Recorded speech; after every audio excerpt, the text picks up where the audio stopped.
Well, good afternoon to everyone. My name is Dr. David Loertscher, and I am interviewing today a great school librarian by the name of Lisa Bishop. And so, Lisa, why don't you introduce yourself to our audience? Thank you, Dr. Loertscher. I'd be glad to. My name is Lisa Bishop. I'm the teacher librarian at Aptos Middle School on the occupied territory of the Ohlone people here in San Francisco, California. And we have one of the most amazing libraries this side of the Mississippi River.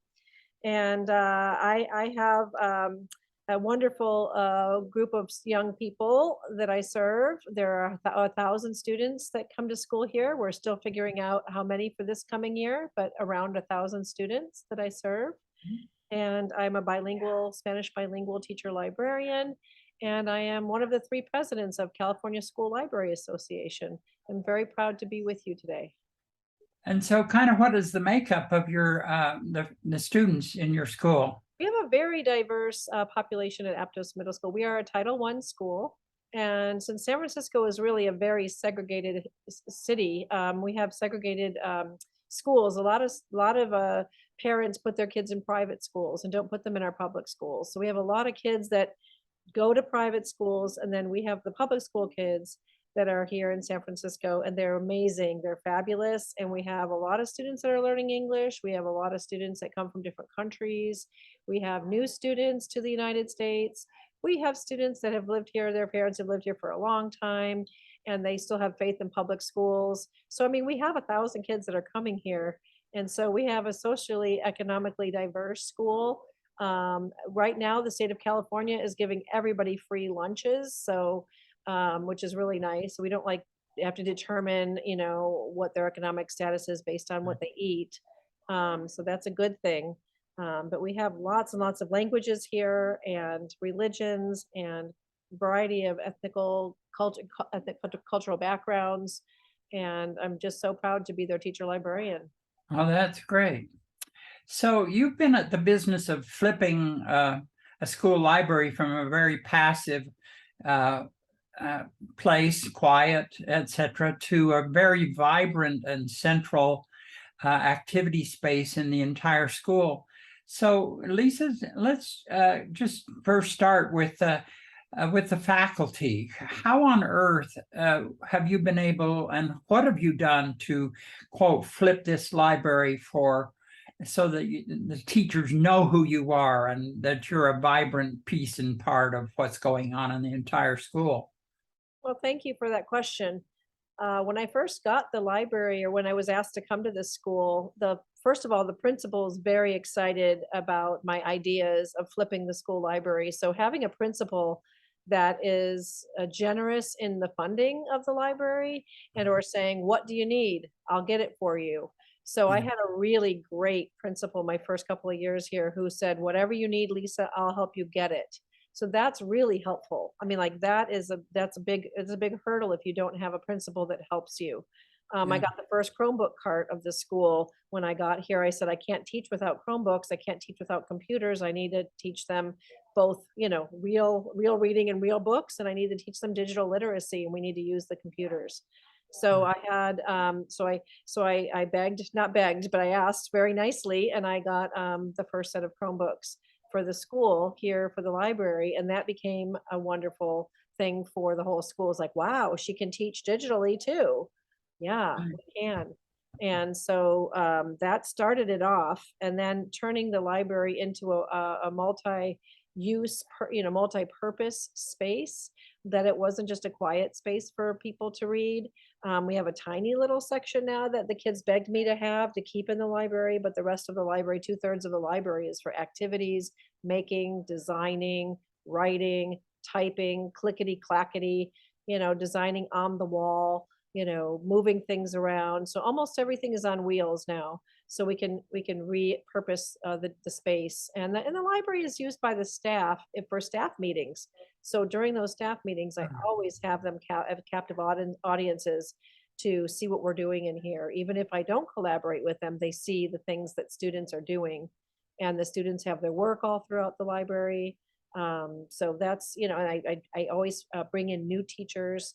So the brand new teachers to the school, really important to connect with them, tell them how you can support them, ask them what they need, what they're thinking Right. about, what they're dreaming about, and then you go help them and you co-teach with them. You take half their class sometimes. They take half a class, I take half a class, or we have them all in the library and we separate them all throughout the library where they have their little nooks and crannies where they love to sit on special chairs. And, I Wow. just love all the different types of seating we have in here for students to choose. So there's a lot of choice for the teachers and for the students. Yeah. So that's really important to connect with the faculty so that they start to trust what's this whole new concept of what a library can and should do. So let's talk about connecting with the students themselves. What's going on? Well, the students are the leaders of this library. So what I have is a robust library assistant program. So right now, today was our first day back at school. I was already recruiting all the students that were touring the library today because they were on tour. I have a gigantic board showing them, asking them to become a library assistant. I have the library assistant application there. It's a wonderful, simple application that they understand that when they do become a library assistant, it's a very important job, and it's very important that the students have privacy rights, and they love the idea that they can be a librarian to hold that. They keep when they're working the desk, they need to keep all students' privacy rights private. I mean, keep their information private. They love that responsibility. They love taking care of the library. They love making posters. They love, helping other students in the library. They adore checking out books to their classes when they come into the library. I tell the students, I'm not the one sitting behind the desk. So the students are running the library. I am helping people out on the floor Yeah. with whatever else they need. So the students run the library. When my mom was passing away last year, I was gone for 2 months, and the library assistants took care of this library. They kept it open while I was gone. So there weren't any substitutes for me. So they brought their teachers in, the teachers brought them in, and the students were in charge of running the desk and making sure things got checked in while I was gone. And they cleaned everything. They arranged things the way they wanted them arranged. And it was perfect. And now I'm recruiting a new set of students. My former students that are still with me are going to be the trainers. So they will have leadership in helping me train the students. It's not just on me to do it. Since we have only one of me and 1,000 students, and about 100 students show up for this library assistant program, it's vital that I have my students, become leaders, and they're the teachers, and so that they know how to train just as well as I do. And they're really smart, and they love this library, and they want it to be for everyone. I teach the students, this is not my library, it's your library, it's all of our library. So, I don't want them to think that it's Miss Bishop's library. No, it's all of our library. It's our Aptos Tiger student library. It's for faculty, staff, families, little ones, the babies that want to come in here, the elders, your grandparents can come in here. So it's a space for everyone. And they love that. The students really love taking ownership of this library, and their leadership is fantastic. So I've been there when visiting when you're speaking Spanish as often as you're speaking English.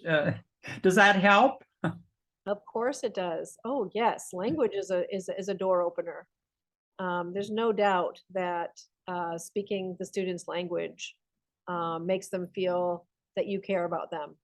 I mean, I wish I could speak Mandarin because we have a large population at our school that speak Mandarin, but I speak 3 languages, and one language nobody speaks, Swedish, because I was an exchange student in Sweden many, many moons ago.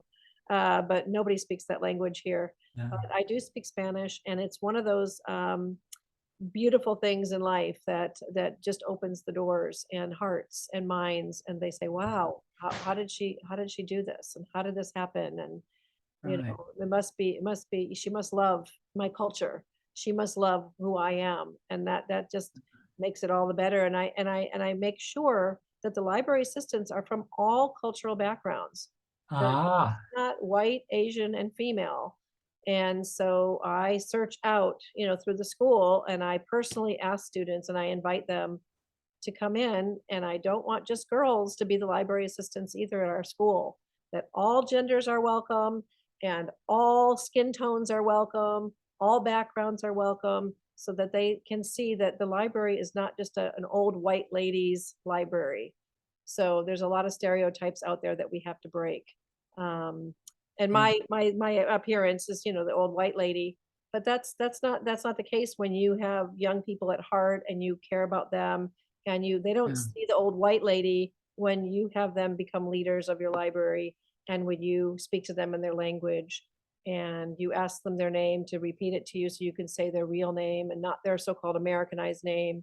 Right. My Chinese students, I want to speak the way that they speak and say their name the way their parents say it. So I learn very quickly and want them to feel like this is their space. So I have a lot of learning to do still, but I love it. I think learning is one of the greatest things that we have, Yeah.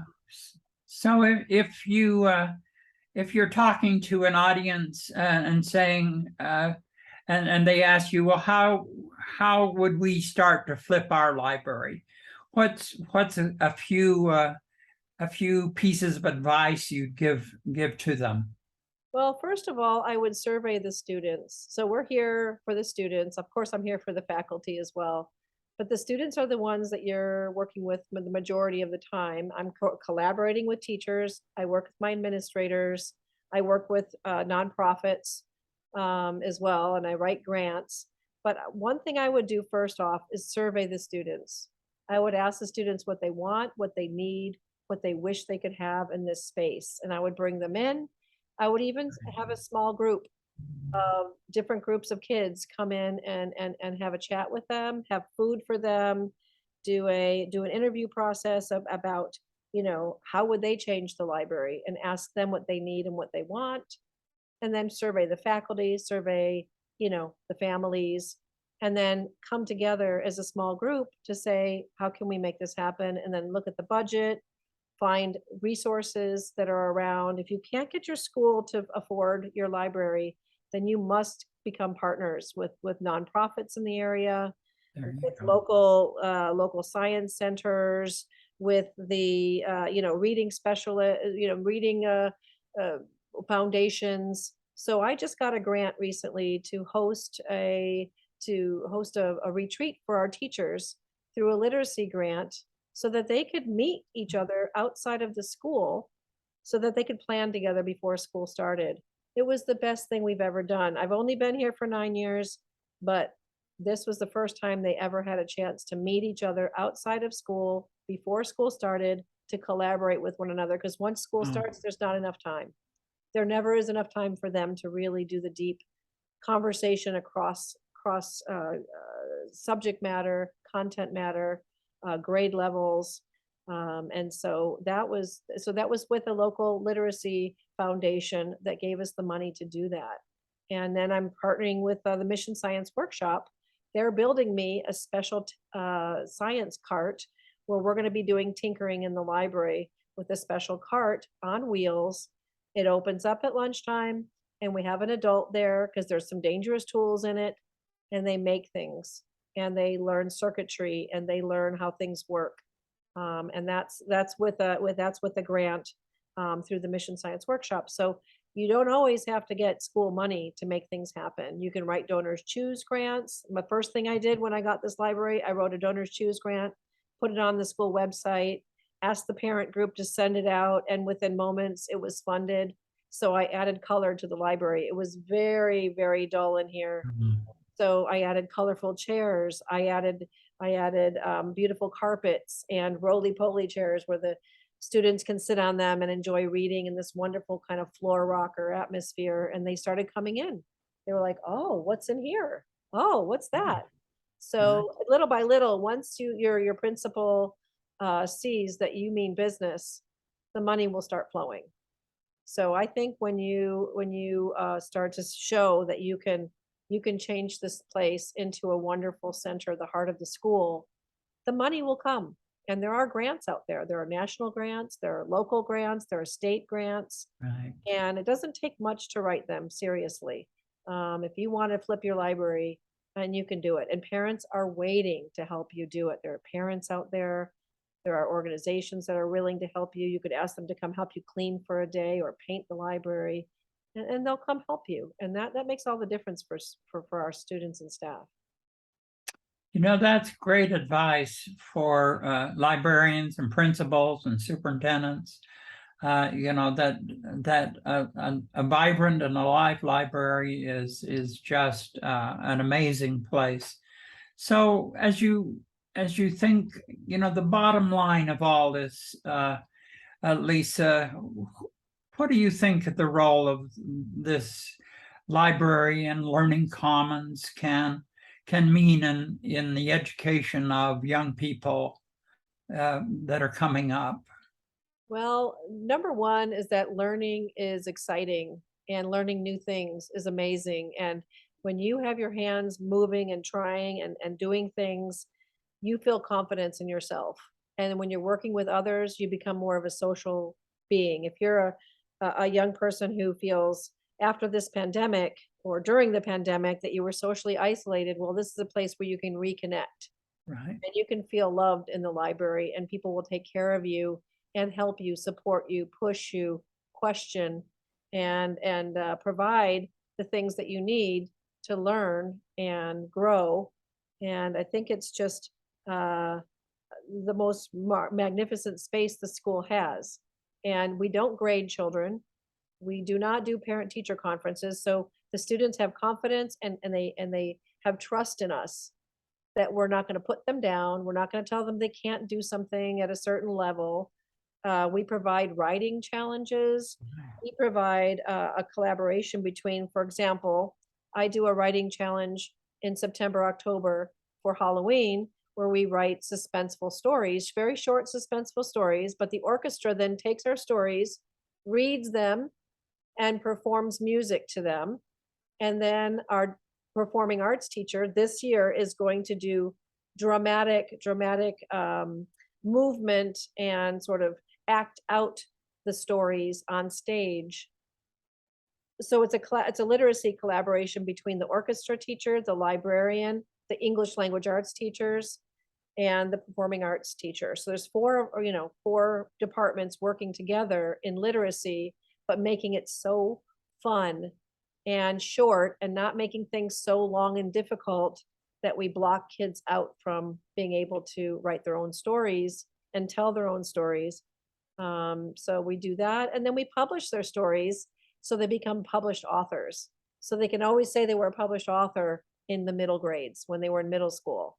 And so their short stories get published into an anthology, and then they have a publishing party, and they bring their families to the library. They get to read them on stage, the little stage we have in the library with the microphone.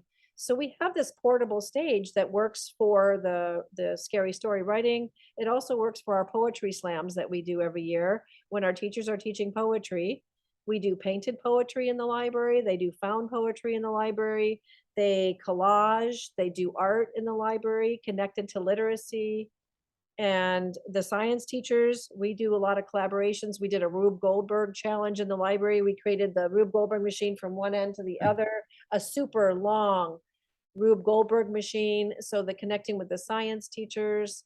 And so we just connect, and the PE teachers, we connect with the PE teachers. Isn't that amazing? Like, how many librarians work with PE teachers? Well, my PE teachers want their students to learn more about athletes. So we do research, short research projects on different athletes. And then we start learning about all the different sports and all the uniquenesses of all the different sports.